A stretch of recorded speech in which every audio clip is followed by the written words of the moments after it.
شارەوانی تارانی پایتەختی ئێران 11مین فستیڤاڵی هەنار لە 4 شوێنی جیاوازی شارەکە بەڕێوەبات.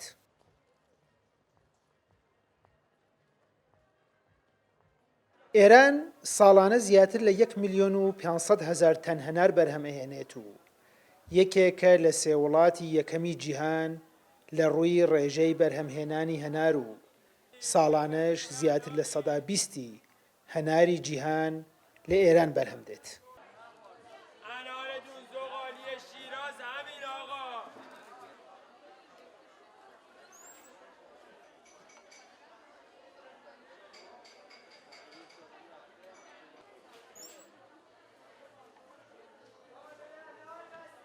هەنار لە فەرهەنگی خەڵکی ناوچەکە و بە تایبەت لای ئێرانیەکان خاوەن مانای تایبەتە و لە ئێستاشدا کە خەڵک وردە خۆیان بۆ ڕێوەڕەسمی شەوی چلە ئامادەکەن، پێشانگای هەنار دەرفەتێکی باشی ڕەخساندووە بۆ ئەوەی بەرهەمهێنەران ڕاستەوخۆ بەرهەمەکەیان بفرۆشن و خەڵکیش بە نرخێکی گونجاو بیکڕن.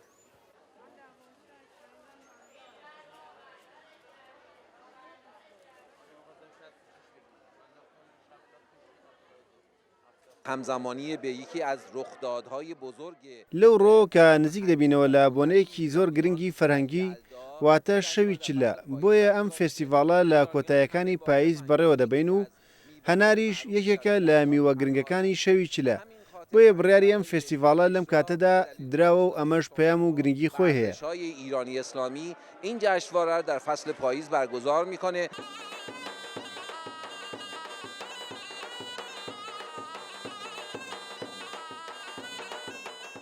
لە فستیڤاڵی هەناری تاران 7 ناوچەی جیاوازی ئێران کە بە ناوچەی تایبەتی بەرهەمهێنەری هەنار ئەناسرێن، جۆرەها بەرهەمی خۆیان ئەفرۆشن و بەرهەمهێنەرانیش پێیان وایە ئەم فستیڤاڵ و پێشانگایە دەرفەتێکی باشە بۆ برەودان بە کارەکەیان و تەنانەت زەمینەی هەناردەی بەرهەمەکانیان بۆ دەرەوەی وڵات ئەڕەخسێنێت.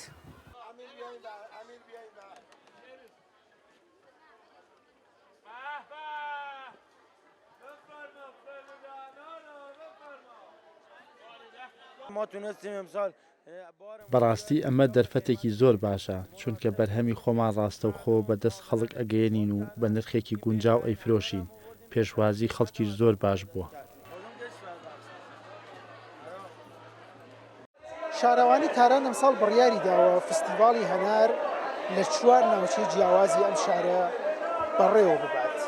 ئێران یەکێک لەو 3 وڵاتەیە کە لە ئەست جیهانیدا زیاترین بەرهەمهێنانی هەناری هەیە و بەڕێوەچوونی ئەم پیشانگایانش دەرفەتێکە بۆ ئەوەی کە بتوانێت بە بازاڕکردنی ئەم بەرهەمە و ئاستی هەناردەکردنی زیاتر لە جاران پەرە پێ بدات.